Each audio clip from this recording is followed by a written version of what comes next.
Sistem ERP atau Enterprise Resource Planning adalah seperangkat software yang berfungsi untuk mengolah dan mengintegrasikan berbagai aktivitas operasional pada sebuah bisnis. Sistem ERP sendiri diciptakan pada tahun 1990 oleh Gartner Group sebagai pencetusnya. Untuk konsep ERP sendiri sudah muncul pada tahun 1960 yang hanya diterapkan pada manajemen inventaris dan kontrol sektor manufaktur. Selanjutnya pada tahun 1970, program ini berevolusi menjadi MRP untuk penjadwalan proses produksi. Selanjutnya pada tahun 1980 dikembangkan untuk mencakup lebih banyak proses manufaktur dan diubah menjadi MRP2. Lalu pada tahun 2000-an, Gartner Group kembali mengembangkan ERP dengan mengeluarkan ERP2 berbasis cloud keluaran pertama. Jenis-jenis industri yang dapat menggunakan ERP sendiri adalah industri jasa, industri pendidikan, industri retail dan grosir, industri real estate seperti PT Alam Sutra, PT Lippo Karawaci, industri makanan dan minuman, industri kesehatan, dan bahkan industri pemerintahan. Contohnya adalah PT Konveksi. Pada PT Konveksi, penerapan sistem ERP berfungsi untuk mempermudah dalam hal pemesanan, pengantaran, dan transfer data.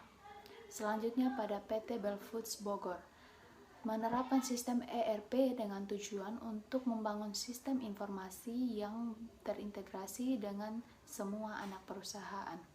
Dan yang terakhir adalah Garuda Indonesia. Pada tahun 2000, bagian keuangannya mengalami kendala dalam pertukaran dan keakuratan data, sehingga PT Garuda Indonesia menggunakan sistem ERP untuk efisiensi data, keakuratan data, efisiensi waktu, serta kemudahan untuk memonitor transaksi yang sedang berlangsung.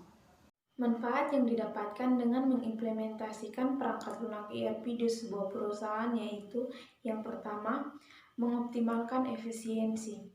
Sistem ERP berfungsi menyederhanakan berbagai aktivitas operasional yang memakan banyak waktu dan tenaga.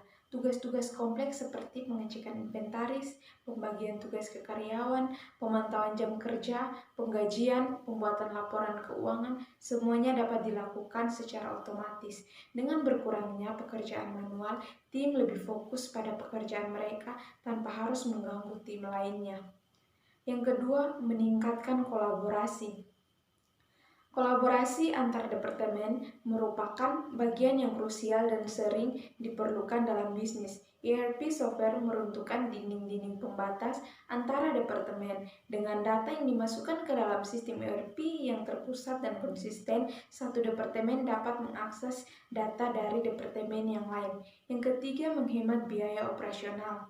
ERP juga membantu perusahaan dalam menghemat biaya operasional karena sebagian besar aktivitas operasional diotomatiskan, maka berbagai gangguan, kendala, dan kerusakan dapat diantisipasi dengan baik. Perusahaan juga dapat mengurangi biaya tenaga kerja karena ERP mampu mengambil alih berbagai pekerjaan manual. Yang keempat, meningkatkan keamanan data. ERP memiliki firewall dan kontrol pembatas untuk mencegah pelanggaran data. Seluruh data disimpan dalam sistem terpusat sehingga titik akses dapat dimonitor dengan ketat dan keamanannya pun terjaga. Yang kelima, membuat perakiraan bisnis yang akurat.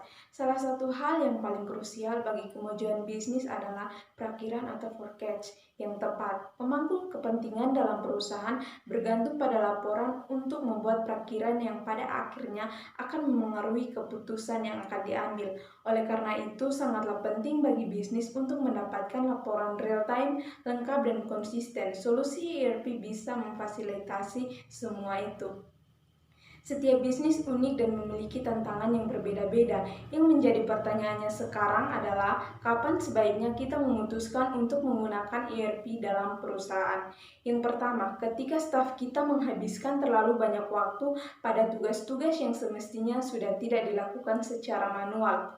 Yang kedua, ketika kita bekerja sama dengan berbagai vendor atau supplier dari berbagai wilayah. Yang ketiga, kita tidak dapat memonitor tingkat inventaris kita setiap hari. Yang keempat, ketika staf kita tidak dapat dengan mudah berkolaborasi atau berbagi informasi satu sama lain.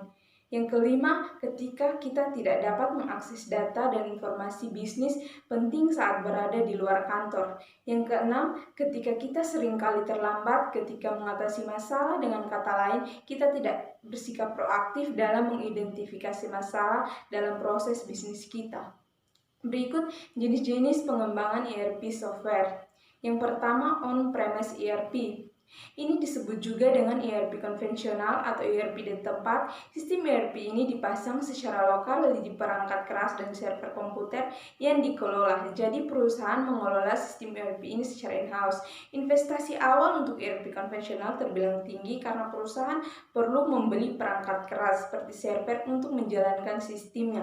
Meskipun membutuhkan banyak biaya dan upaya, solusi ERP konvensional masih banyak diminati karena sistem ini memungkinkan perusahaan untuk menangani data-datanya sendiri sehingga memastikan keamanan.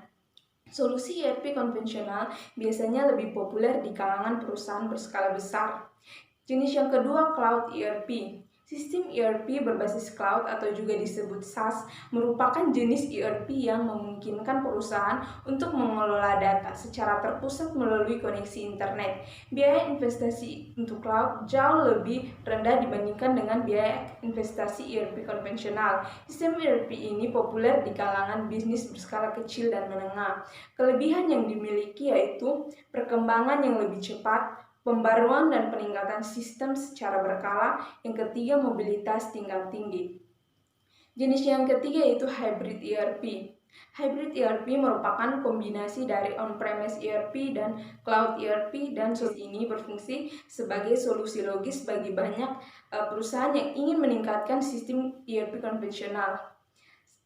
Selain memisahkan fungsi ERP konvensional dan berbasis cloud, hybrid ERP juga membantu perusahaan untuk mengintegrasikan atau menambah fungsi sistem ERP yang ada dengan biaya minimum. Baik, selanjutnya saya akan menjelaskan mengenai data warehouse. Jadi, gudang data atau data warehouse di sini adalah sebuah sistem komputer untuk mengarsipkan dan menganalisis data historis suatu organisasi, seperti data penjualan, gaji, dan informasi lain dari operasi sehari-hari. Menurut Paulen, data warehouse merupakan database relasional yang dirancang lebih untuk query dan analisis proses transaksi. Biasanya mengandung sejarah data transaksi dan mungkin juga data dari sumber lain. Data warehouse memisahkan beban kerja analisis dari beban kerja transaksi dan memungkinkan organisasi untuk menggabungkan atau konsolidasi data dari berbagai sumber. Dengan demikian, data warehouse merupakan metode dalam perancangan database yang mengacu pada DSS atau Decision Support System dan ACE atau Executive Information System. Secara fisik, data warehouse adalah database. Akan tetapi, desain data warehouse dan database sangat berbeda. Dalam desain database tradisional menggunakan normalisasi, sedangkan data warehouse normalisasi bukanlah cara terbaik. Selanjutnya yaitu karakteristik data warehouse. Jadi ada 4 karakteristik yang menjadi ciri khas data warehouse, yaitu yang pertama, berorientasi kepada subjek. Artinya, data warehouse berorientasi pada subjek yang dirancang untuk menganalisis data berdasarkan subjek-subjek tertentu dalam organisasi, bukan pada proses atau fungsi aplikasi tertentu. Yang kedua yaitu data yang dimiliki terintegrasi. Artinya, data warehouse dapat menyimpan data dari sumber yang terpisah ke dalam format yang konsisten dan terintegrasi satu sama lain. Dengan demikian, data tidak dapat rusak karena data merupakan entitas yang mendukung konsep keseluruhan data warehouse itu sendiri. Yang ketiga yaitu dibuat dalam rentan waktu tertentu. Artinya, semua data dalam data warehouse dapat dikatakan akurat atau valid pada rentan waktu tertentu. Yang keempat atau yang terakhir yaitu data yang disimpan bersifat tetap. Artinya data dalam gudang data tidak diperbarui secara real time, tetapi dalam refresh sistem operasi secara teratur. Situ selanjutnya 5 tahapan pokok dari data warehouse, yaitu yang pertama perancangan data untuk data warehouse, yang kedua mengekstrak data dari database operasional, yang ketiga pembersihan data yang diekstrak, yang keempat mengubah data menjadi model warehouse, dan yang terakhir yaitu membuat data ke dalam database data warehouse. Berikutnya, risiko penerapan ERP. Terkait implementasi Enterprise Resource Planning atau ERP, bahwa terdapat beberapa faktor yang dapat menyebabkan kegagalan dalam proyek penerapannya, yaitu yang pertama, tidak sesuainya antara tujuan penerapan ERP dengan strategi organisasi dan strategi dalam bisnis. Yang kedua, kurangnya pengetahuan bisnis dari organisasi. Yang ketiga, pihak ketiga yang kurang kompeten sebagai konsultan dalam menerapkan sistem ERP. Yang keempat, miskomunikasi dalam tim proyek. Yang kelima, kurangnya kemampuan pemakai dalam mengoperasikan sistem ERP. Beberapa faktor di atas terdapat risiko bisnis yang dapat dialami pada proyek penerapan sistem ERP, yaitu yang pertama, kurangnya penyesuaian yang merata pada sistem yang baru. ERP dapat memiliki sistem yang berbeda dalam setiap divisi, namun sistem tersebut harus saling terintegrasi satu sama lain. Dengan kata lain, setiap divisi yang menggunakan sistem ERP harus saling memahami cara kerja sistemnya, dan sistem divisi lain juga terdapat satu atau lebih divisi yang tidak mengerti cara kerja sistemnya, maka dapat terjadi kegagalan dalam proses bisnis organisasi. Yang kedua, kemungkinan terjadinya hilang kontrol dalam pengambilan keputusan. Setiap divisi yang menerapkan sistem ERP dapat melakukan pengambilan keputusan sendiri, sehingga manajemen pusat bisa saja kehilangan kontrol pada divisi yang mungkin salah dalam mengambil keputusan, dan hal tersebut dapat berpengaruh pada proses bisnis organisasi. Yang ketiga, kerumitan pada sistem yang baru. Sistem ERP memiliki tingkat kerumitan yang cukup tinggi. Jika sistem sudah diterapkan tetapi tidak bisa menghadapi kerumitan tersebut, maka proses bisnis organisasi dapat terhambat atau tidak dapat berjalan dengan baik. Yang keempat, kurangnya sumber daya untuk menggunakan sistem baru. Sistem ERP memerlukan sumber daya manusia yang dapat menggunakannya. Pengetahuan untuk menggunakan sistem ERP tidak dipelajari secara umum. Jika sistem sudah diterapkan tetapi sumber daya manusianya tidak siap, maka dapat terjadi hambatan dalam proses bisnis organisasi. Yang terakhir, penolakan yang terjadi dalam organisasi. Dalam penerapan sistem baru, terdapat kekurangan dan kelebihan yang akan dirasakan oleh karyawan dalam organisasi.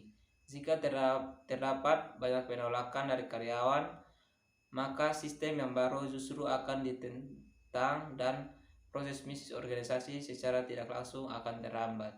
Sekian presentasi kami, terima kasih.